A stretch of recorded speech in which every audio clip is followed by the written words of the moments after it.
রাধে রাধে বন্ধুরা, তোমরা কেমন আছো? আমার নাম রোহিত, বীরকুলটি গ্রামে বাড়ি। বর্ধমান জেলায় বীরকুলটি গ্রামে বাড়ি। আমার রোহিত ব্লগার বলে একটা ইউটিউব চ্যানেল আছে। আমি রেগুলারে ভিডিও ছাড়ি। নতুন নতুন গল্প শুনতে গেলে লাইক কমেন্ট শেয়ার করে দেবে এবং অল বাটনে ক্লিক করে দেবে আর সাবস্ক্রাইব করে দেবে।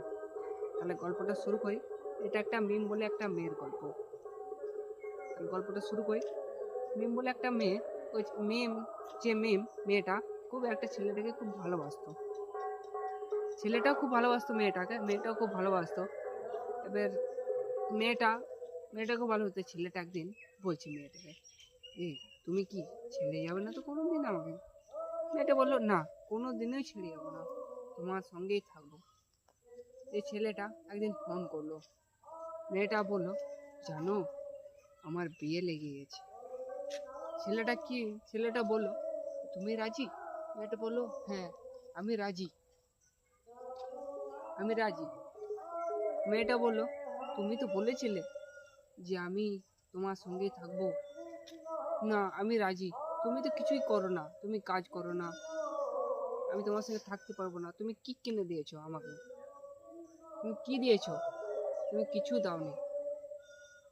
ছেলেটা একটা বাইকটা বার করলো, নিজের বাইক, নির্জন রাস্তায় চলে গেল। নির্জন রাস্তায় বাইকটা যাচ্ছে, ও পেছনে ট্রাক আসছে, সেই আওয়াজটুকু তো শুনতে পায়নি। কষ্টে শুধু ঘুরপাক কাটছিল ওই কথাগুলো মেয়েটার। খুব কষ্ট হয়েছিল ছেলেটা। তারপর ছেলেটা অ্যাক্সিডেন্ট করলো।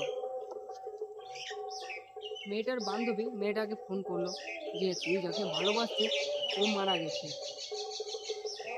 মেয়েটা কেঁদে ভেঙে পড়লো এবং ছেলেটা মা বাবাও খুব কাঁদছে।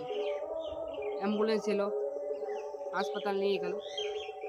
ডাক্তার বলল ছেলেটা মারা গেছে। তারপর বাড়ি আনা হলো ছেলেটাকে। আর মেয়েটার বিয়ে হচ্ছে, জোরজার হচ্ছে। আদৌ একটা কথা বলি বন্ধুরা, যে একটা ফুল গাছ আছে, ফুলটাও জানে না যে আমি সকাল হলে কোথায় যাব, শ্মশানে যাব কি বিয়ে বাড়ি কি কারোর সুগন্ধে গায়ে যাব। যাই হোক, ছেলেটা মা বাবা খুব কাঁদছে, মেয়েটাও খুব কাঁদছে। কাঁদলে তো হবে না, রাখতে জানা শেখা যায়। চলো যাই হোক, এবার শুরু করি।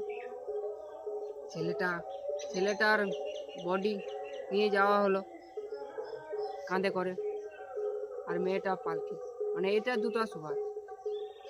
একটা ফুল গাছকে, ফুলটা গেল একটা কবর দিয়ে, আর একটা গেল বিয়ে বাড়ি। একটা শ্মশান, একটা বিয়ে বাড়ি। এটা হচ্ছে